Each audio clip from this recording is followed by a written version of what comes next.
Hi guys, तो कैसे हैं आप लोग। तो चलिए स्टार्ट करते हैं हमारी इंडियन पॉलिटी की सीरीज़ को आगे बढ़ाते हैं। और लेट मी रिपीट अगेन, हम यहाँ पर क्या कर रहे हैं, इंडियन पॉलिटी की एम लक्ष्मीकांत सर जो हैं उनकी लेटेस्ट 7th एडिशन है उसको यहाँ पर कवर कर रहे हैं in detail, chapter by chapter. Already 1 to 16 chapter greater detail में हम देख चुके हैं, जिसके लिए हमने अराउंड 15 लेक्चर्स लिए हैं। और ये 15 लेक्चर डिटेल्स में आपको मिल जाएंगे इसी यूट्यूब चैनल पे। और डिस्क्रिप्शंस में भी मैं आपको पूरी प्लेलिस्ट की लिंक दूंगा, जिस पे आपको क्या देखने को मिलेगा, entire 1 to 16 chapter in detail with proper update. और प्रेजेंटली जो हमारा चैप्टर गोइंग ऑन है वो है चैप्टर 17, जिसका टाइटल है इमरजेंसी प्रोविज़न। इस चैप्टर का टाइटल और चैप्टर का नाम क्या है, इमरजेंसी प्रोविज़न। इस चैप्टर में भी ऑलरेडी हम लोग एक लेक्चर्स के अंदर देख चुके हैं कि what are the emergency provision in the constitutions of India. 3 type की इमरजेंसी के बारे में बात की थी हमने ब्रीफ में। Firstly national emergency under article 352, इसको हमने ग्रेटर डिटेल में डिस्कस किया था।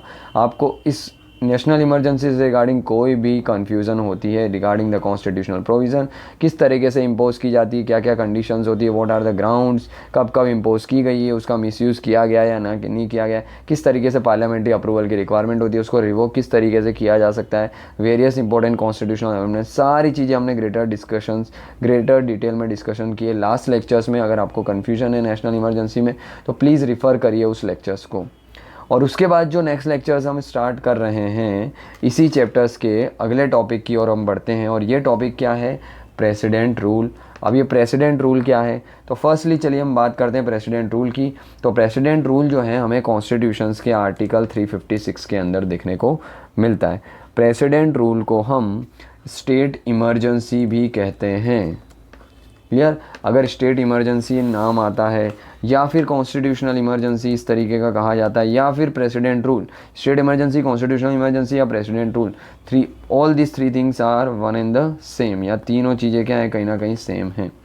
देखिए होता क्या है, अंडर आर्टिकल 355 सेंटर गवर्नमेंट की ये ड्यूटी देखने को मिलती है कि वो क्या करे, हर एक स्टेट जो है उसको एक्सटर्नल एग्रेशंस और इंटरनल डिस्टर्बेंस, ये दोनों चीज़ों से क्या करे, प्रोटेक्ट करके रखे। ये किसकी ड्यूटी है, सेंट्रल गवर्नमेंट की अंडर आर्टिकल 355। और इसी के तहत क्या देखने को मिलता है, जो सेंट्रल गवर्नमेंट है अगर ये अपने ऑब्लिगेशंस के लिए, स्टेट जो हैं वो ये ऑब्लिगेशंस फुलफिल नहीं कर पाते, या सेंट्रल गवर्नमेंट इन चीज़ों को अगर नहीं कंट्रोल कर पा रही है, तो सेंटर क्या करती है, वो टेक ओवर कर लेती है किनको, स्टेट गवर्नमेंट को, अंडर आर्टिकल 356।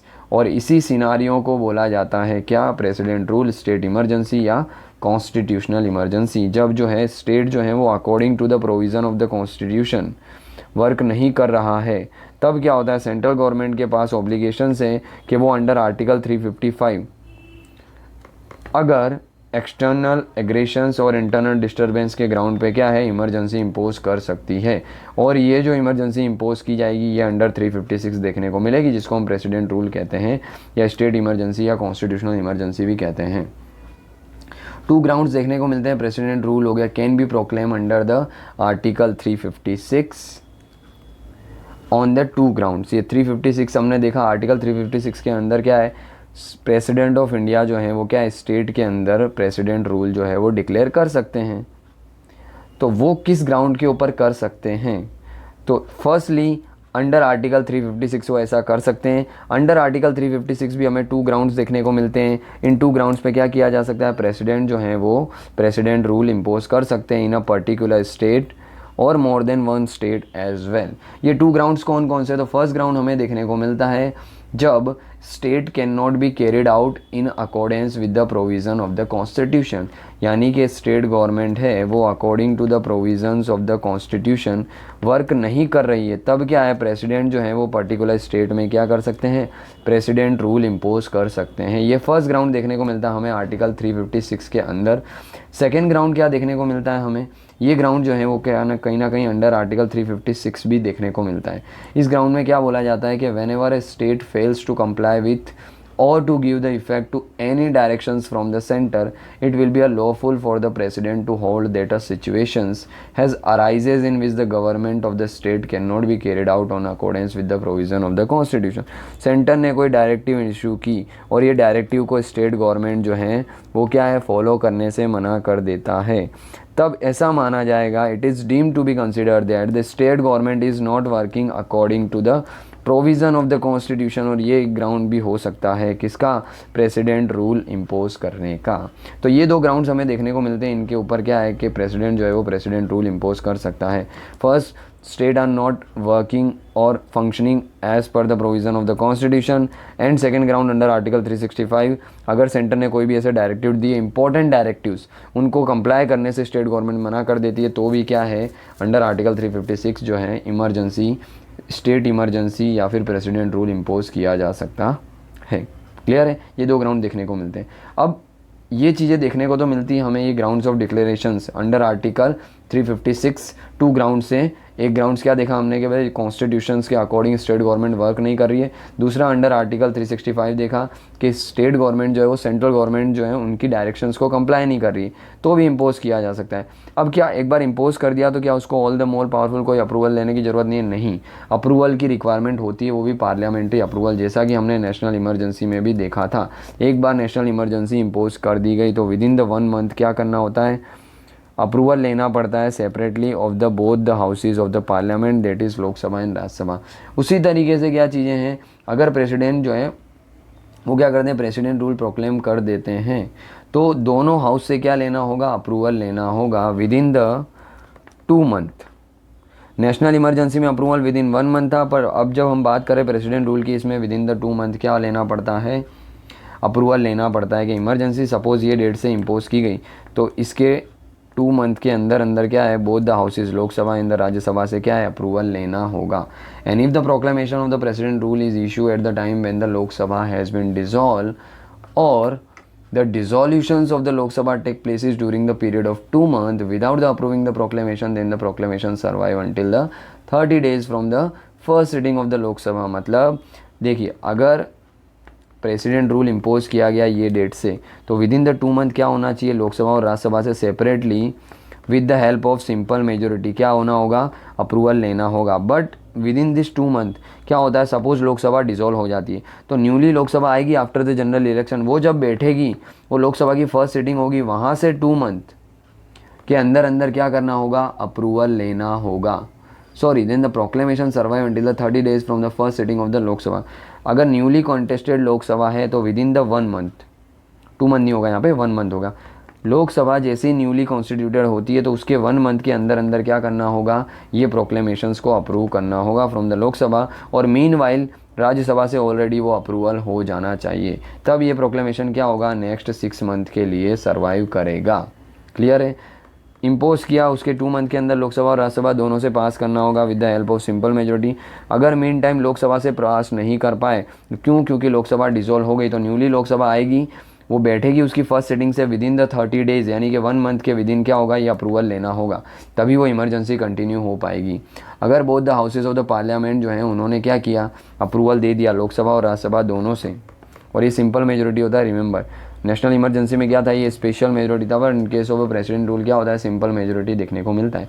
अगर दोनों हाउसेज ने अप्रूवल दे दिया तो ये प्रेसिडेंट रूल क्या होगा, 6 मंथ तक कंटिन्यू रहने वाला है। उसके बाद अगेन क्या होता है, बोथ द हाउसेज लोकसभा और राज्यसभा से अप्रूवल लेना होगा, फिर 6 मंथ ये कंटिन्यू रह पाएगा। अब ये 6 मंथ की लिमिट आ गई। क्लियर, ये 6 मंथ की लिमिट आ गई। उसके बाद क्या होता है, अगर फर्दर इम्पोज करना है, फर्स्ट थिंग 6 मंथ यानी कि 1 ईयर तो ये ऑलरेडी हो गए, और रिमेनिंग 2 ईयर्स और भी उसको एक्सटेंड किया जा सकता है। यानी कि मैक्सिमम अगर बात करें हम कि प्रेसिडेंट रूल जो है उसकी मैक्सिमम वैलिडिटी क्या हो सकती है, तो रिमेंबर 3 ईयर्स हो सकती है, but 6 month at a time. और 6 मंथ के टाइम इंटरवल में क्या है, बोथ हाउसेस लोकसभा और राज्यसभा से क्या लेना होगा, सिंपल मेजोरिटी के थ्रू अप्रूवल लेना होगा। क्लियर, एवरी 6 मंथ लेना होगा, और ये मैक्सिमम लिमिट जो हमें देखने को मिलती है 6 मंथ देखने को मिलती है। And every resolution approving the proclamation of the president rule on और its continuation can be passed by either houses of the parliament only by the simple majority, जैसा कि हम बात कर चुके हैं, that is the majority of the member of the houses present and voting। अब होता क्या है, ये जो कैप है हम बात करें, कॉन्स्टिट्यूशनल अमेंडमेंट किया जाता है 44th constitutional amendment 1978। By the 44th constitutional amendment 1978 क्या किया जाता है, एक न्यू प्रोविज़न इम्पोज किया जाता है, किसके ऊपर, तो भाई गवर्नमेंट या फिर हम बोल सकते हैं पार्लियामेंट के ऊपर एक रिस्ट्रिक्शंस डाली जाती है। क्या रिस्ट्रिक्शन डाल दी जाती है कि extensions of the proclamation of the president rule beyond the 1 year अगर करना है तो उसके लिए क्या करना होगा, 2 कंडीशन को सेटिस्फाई करना होगा। यानी हमने देखा 6 मंथ, फिर अगेन अप्रूवल लिया, फिर 6 मंथ इम्पोज की गई, यानी कि 1 ईयर हो गया। अब 1 ईयर से ज़्यादा इम्पोज करना है तो by the 44th constitutional amendment 1978 2 condition रखी गई कि भाई 1 ईयर से ज़्यादा एक्सटेंड करना है, नेक्स्ट 2 ईयर और भी इम्पोज अगर आपको करना है 6 मंथ के गैप पे, तो आपको 2 कंडीशन और भी सेटिस्फाई करनी होगी। क्लियर? ये 2 कंडीशन क्या होगी, तो फर्स्ट याद रखना, फर्स्ट कंडीशन ये हो सकती है a proclamation of a national emergency should be in a operation in the whole of the India और इन द होल और the any part of the state. और इलेक्शन कमीशन को ये क्लैरिफाई करना होगा कि उस पर्टिकुलर लेजिस्लेटिव असेंबली के यानी कि स्टेट के इलेक्शन करवाना पॉसिबल नहीं है, थोड़ी डिफ़िकल्ट सिचुएशंस हैं। ये 2 ग्राउंड्स के ऊपर क्या किया जा सकता है, ये जो प्रोक्लेमेशंस हैं कि बियॉन्ड द 1 ईयर अगर प्रेसिडेंट रूल अप्रूव करना है तो उसको एक्सटेंड किया जा सकता है। मतलब कहने का मतलब क्या है, हमने क्या समझा कि भाई यहाँ पे अगर प्रेसिडेंट रूल इम्पोज कर दिया गया ये डेट से, तो विद इन द 2 मंथ क्या करना होगा, both Lok Sabha and the Rajya Sabha से ये चीज़ें पास करानी होगी। एक बार पास हो गई तो 6 मंथ तक कंटिन्यू रह पाएगा। अगेन लोकसभा और राज्यसभा से अप्रूवल लेना होगा आफ्टर 6 मंथ, फिर 6 मंथ तक ये चीज़ें क्या होगी, कंटिन्यू रह पाएगी। बट बियॉन्ड दिस 6 मंथ, यानी कि 6 मंथ और 6 मंथ 1 ईयर ऑलरेडी हो चुके। अब 1 ईयर्स के बियॉन्ड अगर ये चीज़ें कंटिन्यू रखनी है प्रेसिडेंट रूल, तो क्या है, पहले चीज़ें थी कि ओके अगेन लोकसभा राज्यसभा से पास करके ये चीज़ें 3 ईयर्स तक एक्सटेंड किया जा सकता था। बट यहाँ पे क्या किया गया, by the 44th constitutional amendment act 1978 के अंदर एक कैप लगा दी गई कि भाई बियॉन्ड द 1 ईयर अगर प्रेसिडेंट रूल इम्पोज करना है, अगेन बढ़ाना है, तो यहाँ पे 2 कंडीशन सेटिस्फाई करनी होगी। पहली condition, national emergency already in place होनी चाहिए पूरी कंट्री में या एक पर्टिकुलर स्टेट में होनी चाहिए। और दूसरी कंडीशन के इलेक्शन कमीशन ऑफ इंडिया उनको सर्टिफाई करना होगा कि भाई ये जिस पर्टिकुलर स्टेट के अंदर ये प्रेसिडेंट रूल लगा हुआ है वो स्टेट के अंदर इलेक्शन कराना पॉसिबल नहीं है, कुछ डिफ़िकल्टीज़ हैं। ये 2 कंडीशन अगर सेटिस्फाई की जाती है तो अगेन 6 मंथ तक अप्रूवल दिया जा सकता है। और ये 6 मंथ करके मैक्सिमम 3 मंथ तक क्या है, मैक्सिमम 3 ईयर्स तक ये जो प्रेसिडेंट रूल है उसको इम्पोज करके एक्सटेंड किया जा सकता है। और अगर अब इसको रिवोक करना हो तो क्या किया जा सकता है, तो प्रेसिडेंट्स रूल में be revoke by the president at any time by a subsequent proclamation, such a proclamation does not require the parliamentary approval. अगर रिवोक करना है यही प्रेसिडेंट रूल को या स्टेट इमरजेंसी को या कॉन्स्टिट्यूशनल इमरजेंसी को, तो प्रेसिडेंट डायरेक्ट प्रोक्लेमेशंस के थ्रू इसको रिमूव कर सकता है, रिवोक कर सकता है और पार्लियामेंट्री अप्रूवल की रिक्वायरमेंट नहीं होती है, जिस तरीके से हमने देखा था नेशनल इमरजेंसी के अंदर। क्लियर? तो ये कुछ चीज़ें देखने को मिलती है किस तरीके से पार्लियामेंट का अप्रूवल की रिक्वायरमेंट होती है और कितने कितने ड्यूरेशंस पे ये हमने देखा। 6 मंथ के ड्यूरेशन पे मैक्सिमम 3 ईयर्स और 1 ईयर से ज़्यादा अप्रूवल चाहिए तो 2 कंडीशन सेटिस्फाई होना चाहिए। ये कंडीशन कब ऐड की गई, तो by the 44th constitutional amendment 1978। Clear? और रिवोकेशन प्रेसिडेंट के थ्रू किया जा सकता है, वहाँ पे पार्लियामेंट्री अप्रूवल की रिक्वायरमेंट नहीं होती है। क्लियर है? तो आई होप आपको ये चीज़ें क्लियर हुई होगी। नेक्स्ट टॉपिक देखते हैं हम लोग। इसी के अंदर चीज़ें देखने को मिलती हैं हमको प्रेसिडेंट रूल के अंदर। क्या चीज़ें कि consequences of the president rule, ये जो प्रेसिडेंट रूल लगाया गया इसके क्या क्या कंसिक्वेंसेस हुए, क्या क्या चीज़ें हमको इसके अंदर देखने को मिली।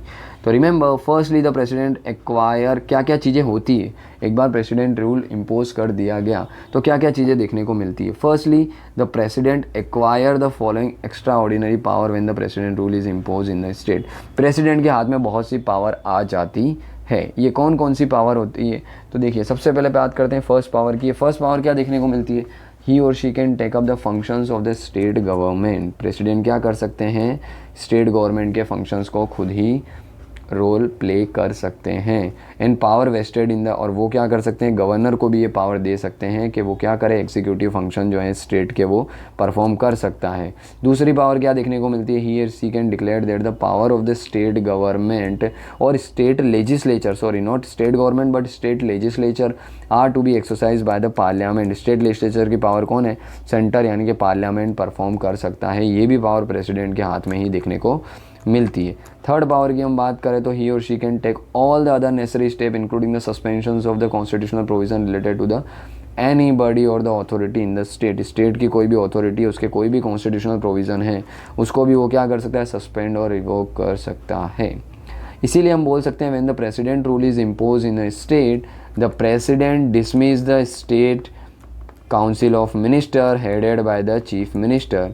इनको क्या करता है प्रेसिडेंट जो है वो डिसमिस कर सकता है और कर देता है। इसके अलावा the state government on behalf of the president carry on the state administration with the help of chief secretary और the adviser appointed by the president of India. यानी कि state council of minister headed by the prime minister को dismiss कर दिया जाता है president के द्वारा, और ये सारे फंक्शन जो है गवर्नर के थ्रू, प्रेसिडेंट जो है वो गवर्नर के थ्रू परफॉर्म कराते हैं, और उनकी हेल्प के लिए चीफ सेक्रेटरी और एनी अदर एडवाइज़र जो अपॉइंट किया जाता है प्रेसिडेंट के द्वारा वो क्या करते हैं, फंक्शन करते हैं।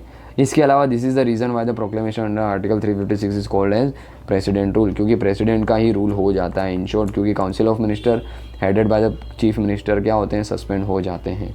और प्रेसिडेंट यहाँ पे क्या कर सकता है, एदर सस्पेंड और dissolve the state legislatures assembly.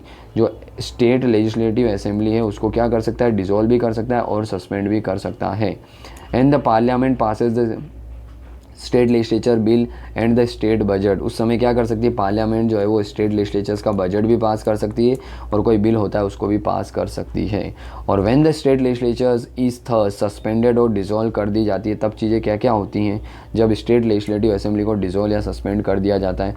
First thing क्या होती है, parliament can delegate the power to make the laws for the state to the president और to any other authority specify by him her in this regard. यानी कि parliament क्या कर सकती है, वो प्रेसिडेंट को बोल सकती है आप स्टेट के फंक्शन परफॉर्म करो, या प्रेसिडेंट ने किसी ऑफिसर को अपॉइंट करा है वो ऑफिसर भी क्या कर सकता है on the behalf of president role play कर सकता है, अथॉरिटी को क्या कर सकता है एग्जीक्यूट कर सकता है। इसके अलावा द पार्लियामेंट और in case of a delegation the president or any other specified authority can make the laws confirming the powers and the imposing the duties on the center or its officers and the authority। यानी कि centre के जो officers हैं उन पे power और duty भी impose की जा सकती है कि आप क्या करो, स्टेट के अंदर जाके फंक्शन करो। अभी तक आप सेंटर में रह रहे थे तो इसका मतलब ये नहीं है सिर्फ सेंटर में ही आप रहोगे, बट पार्लियामेंट ने अगर बोला ड्यूरिंग द प्रेसिडेंट रूल तो उनको क्या किया जा सकता है, उनको स्टेट में भी रोल प्ले करने के लिए भेजा जा सकता है। इसके अलावा क्या पावर देखने को मिलती है, the president can authorize when the Lok Sabha is not in the session expenditure from the state consolidated fund pending it's sanctions bye the parliament. यानी कि स्टेट कंसोलिडेटेड फंड के अंदर कोई भी सेंक्शंस पेंडिंग होते हैं, अप्रूवल पेंडिंग होते हैं, तो उनको भी प्रेसिडेंट जो है वो ऑथोराइज कर सकता है कि पार्लियामेंट वो चीज़ें क्या कर सकें, आगे लेके चल सकती है। इसके अलावा a law made by the parliament or the president or any other specify authority continues to be operative even after the president rule. This means that the period for which such laws remains in a force is not continuous without the durations of the proclamation but it can be repeal alter or reenacted by the state legislature. मतलब एक state के अंदर suppose president rule impose कर दिया तो वहाँ पे parliament rule बनाएगी, लॉज बनाएगी, तो वो अगर इमरजेंसी अगर साइड भी कर दी गई, प्रेसिडेंट रूल साइड भी कर दिया गया, फिर भी वो लोग कंटिन्यू रह सकते हैं, उसकी कोई एंडिंग सीमा नहीं है, जैसा कि नेशनल इमरजेंसी में थी। पर प्रेसिडेंट रूल में ऐसी कोई एंडिंग सीमा नहीं है। बट हाँ, स्टेट लेजिस्लेचर बाद में जब प्रेसिडेंट रूल रिवोक कर लिया जाता है, हटा लिया जाता है, तब वो क्या लॉ बना के वो लॉज जो हैं बनाए गए जो parliament during the president rule उसको रिवोक अल्टर कर सकती है, वो स्टेट लेजिस्लेचर्स के हाथ में पावर देखने को मिलती है। इसके अलावा क्या चीज़ देखने को मिलती है कि it should be noted that the president can not assume to himself if the power in himself the power vested in the concern state high court. इसका मतलब स्टेट की जो हाई कोर्ट है उसकी पावर एज इट इज़ ही रहने वाली है, ये प्रेसिडेंट या गवर्नर के हाथ में नहीं जाएगी।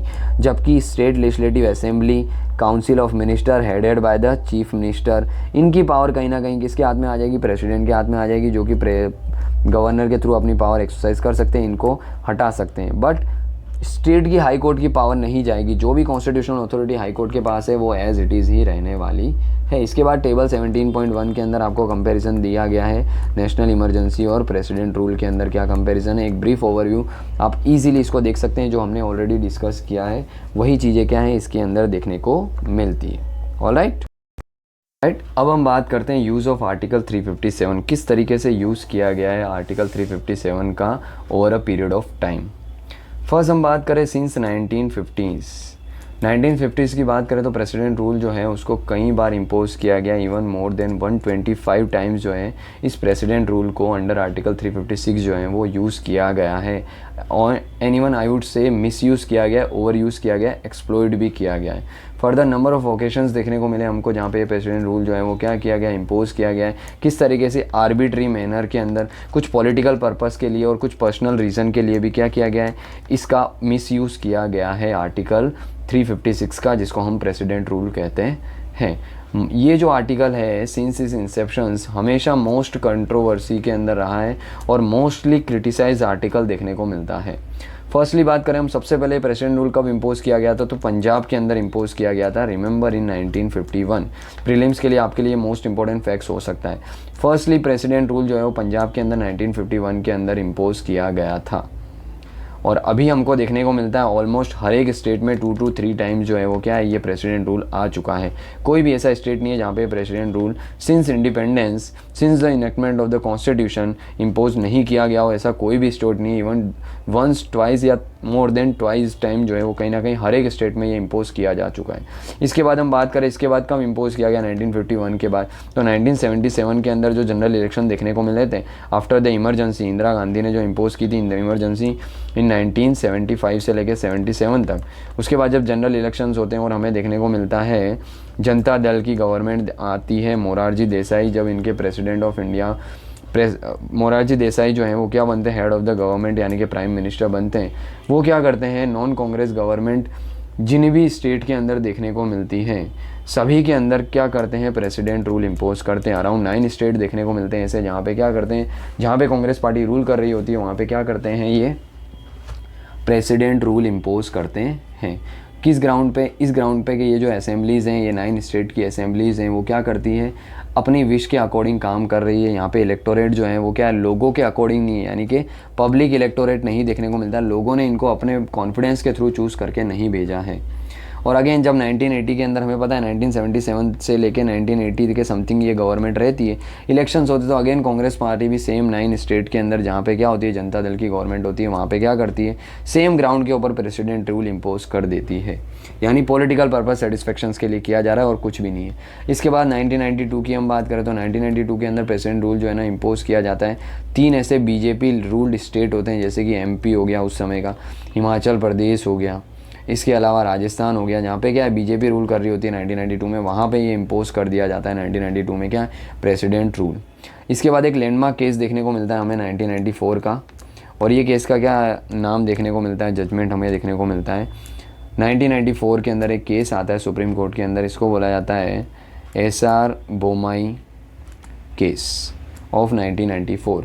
इसके अंदर सुप्रीम कोर्ट अपहेल्ड करती है the validity of this proclamations on the ground that the secularism is a basic features of the constitution, but the court did not upheld the validities of the imposition of the president rule in the Nagaland के अंदर जो भी impose किया गया था president rule 1988 के अंदर। इसके अलावा कर्नाटका के अंदर इम्पोज किया गया था 1989 के अंदर। इसके अलावा मेघालय के अंदर इम्पोज किया गया था 1991 के अंदर। इन तीनों के अंदर जो भी इम्पोज किए गए थे प्रेसिडेंट रूल, उनको क्या है, खारिज कर देती है supreme court in the case of SR Bommai case. हम आगे देखेंगे एसआर बोमाई केस में और भी कुछ लैंडमार्क जजमेंट दिए गए वो देखेंगे।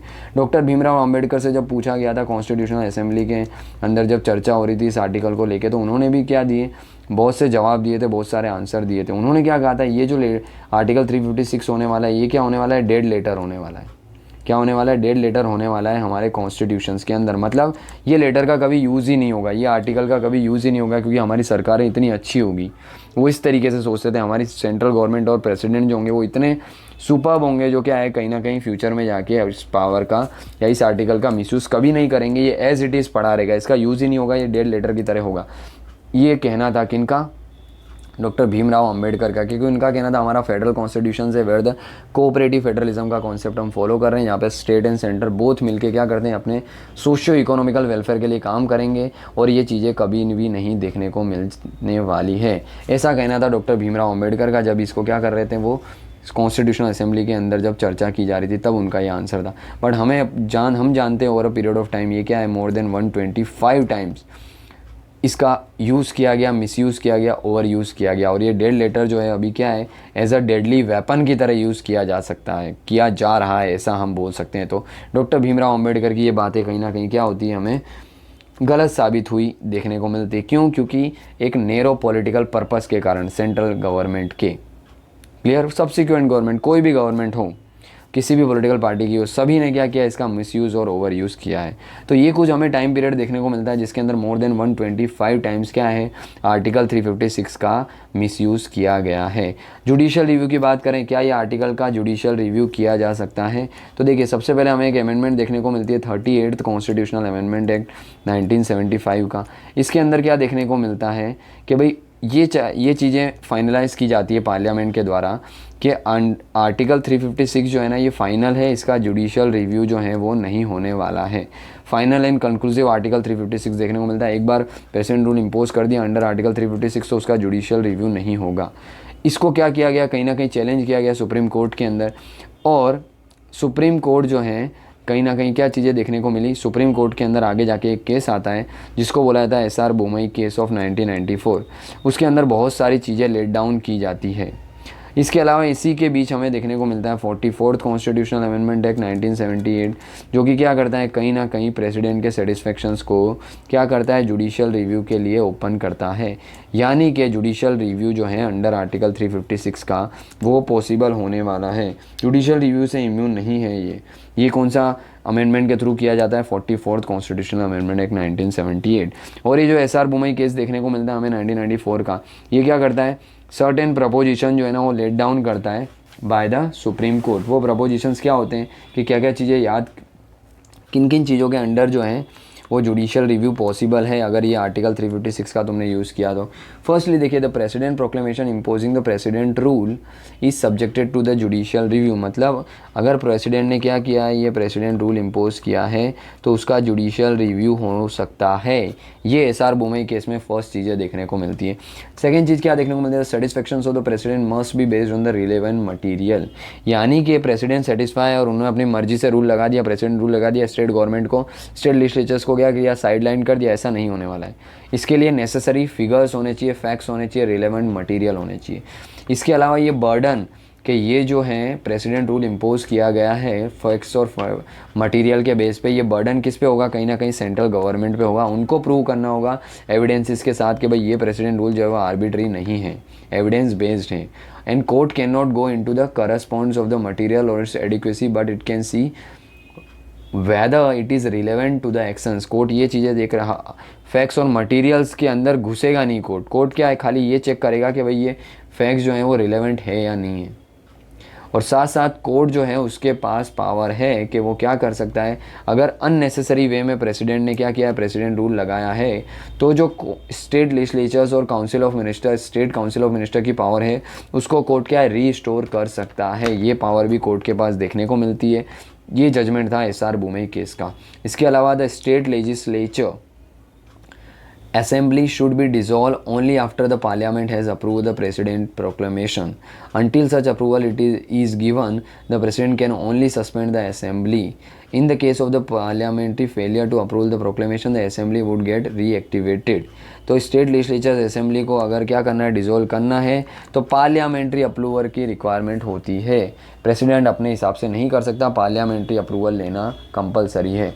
और क्योंकि secularism is a basic features है कॉन्स्टिट्यूशंस का, तो अगर स्टेट गवर्नमेंट क्या कर रही है, कुछ एंटी सेक्युलर पॉलिटिक्स रम रही है, खेल रही है, तो उसको क्या है, उस पर भी प्रेसिडेंट रूल लगाया जा सकता है। ये भी हमें जजमेंट देखने को मिला था। इसके अलावा the questions of the state government losing the confidence of the state legislative assembly should be declare on the floor of the house and until that is done the minister should not be unseated. यानी कि जब तक confidence रहेगा किसका, legislatures का, किसके ऊपर, council of minister के ऊपर, तब तक मिनिस्टर जो हैं, काउंसिल ऑफ मिनिस्टर है एज इट इज़ रहेंगे, उनको सस्पेंड डायरेक्ट नहीं किया जा सकता है। इसके अलावा the where a new political party assume the power at the centre, it will not have the authority to dismiss the ministries formed by the other party in the state मतलब new party अगर form होके आती है तो अगर old party confidence में है तो न्यू पार्टी उसको डिसमिस नहीं कर सकती। साथ ही साथ the power under article 356 is an exceptional power and should be use only occasionally to meet the requirement of the special situations. यानी कि अंडर आर्टिकल 356 जो है ये एक एक्सेप्शनल सर्कमस्टांसेस में ही यूज़ करा जाना चाहिए, उसका फ्रिक्वेंट यूज़ नहीं होना चाहिए। बट हम देखते हैं मोर देन 125 टाइम्स इसका यूज़ हो चुका है, even miss use over use भी हो चुका है। तो ये चीज़ें हमें ग्राउंड लेवल पे देखने को नहीं मिलती है। तो ये कुछ जजमेंट हमें देखने को मिलते हैं, कुछ इंपॉर्टेंट जजमेंट देखने को मिलते हैं under the case of S R Bommai 1994।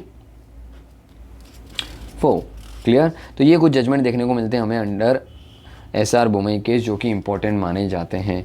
इसके अलावा कुछ केस की बात करें हम कि cases of the proper and the improper use, कि भाई किन केसेस के अंदर बोला जाएगा कि भाई ये प्रॉपर केस है इम्पोजिशंस का और ये इम्प्रॉपर केस है इम्पोजिशंस का। तो देखिए कुछ सर्कमस्टांसेस होंगे, जैसे कि फर्स्टली हम बात करें सरकारिया कमीशन, हमने देखा था ये 1988 के अंदर जो एस्टेब्लाइज किया गया था, किस लिए, सेंटर स्टेट रिलेशंस के लिए। अगर आपको इसमें कोई भी कन्फ्यूजन है, Sarkaria commission, पुंची commission, state रीऑर्गेनाइजेशंस commission, इनमें कोई भी कन्फ्यूजन तो ऑलरेडी हम लोग इस पे लेक्चर डिटेल में डिस्कस कर चुके हैं। आपको प्लेलिस्ट मिल जाएगी और इसी चैनल्स पे मिल जाएगी, जिसको आप रिफ़र कर सकते हैं। इन डेप्थ के अंदर हमने डिस्कस किया है।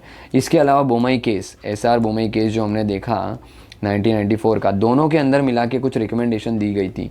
फर्स्ट रिकमेंडेशन अगर प्रॉपर केस की बात करें कि भाई किन केसेस के अंदर प्रेसिडेंट रूल इम्पोज किया जा सकता है, तो फर्स्ट वो क्या सर्कमस्टांसेस हो सकते हैं कि where after general election to the assembly no party secure a majority, that is अगर हंग असेंबली देखने को मिलती है। भाई जनरल इलेक्शन हुए स्टेट के अंदर, कोई भी पॉलिटिकल पार्टी के पास मेजोरिटी नहीं है, यानी कि वो असेंबली जो है वो हंग असेंबली है, तो प्रेसिडेंट रूल इम्पोज करना सही होगा। वो क्या होगा, एक प्रॉपर केस होगा प्रेसिडेंट रूल का। Where the party having a majority in the assembly decline to form a ministry and the governor cannot find a coalition minister commanding a majority in the assembly। जो भी political party जो है वो क्या है majority में देखने को मिलती है, वो मना कर दे कि हम क्या है गवर्नमेंट फॉर्म नहीं कर रहे हैं, और दूसरी पॉलिटिकल पार्टी है उसके पास मेजोरिटी ना हो, तब भी क्या है गवर्नर जो है प्रेसिडेंट रूल इम्पोज कर सकते हैं। थर्ड बात करें तो where a ministry resign after its defeat in the assembly and no other party is willing to able to form a ministry commanding a majority in the assembly। कोई भी political party है जो rule कर रही है वो क्या है मेजोरिटी प्रूव करने में असमर्थ रहती है, यानी कि नो कॉन्फिडेंस मोशन लाई जाती है असेंबली में, और क्या होता है वो पास हो जाती है तो गवर्नमेंट को रिज़ाइन करना होगा। और सामने कोई भी ऐसी पॉलिटिकल पार्टी नहीं है जो गवर्नमेंट फॉर्म कर सकती है, तो भी क्या हो जाएगा, वो क्लासिक केस होगा किसका, प्रेसिडेंट रूल इम्पोज करने का।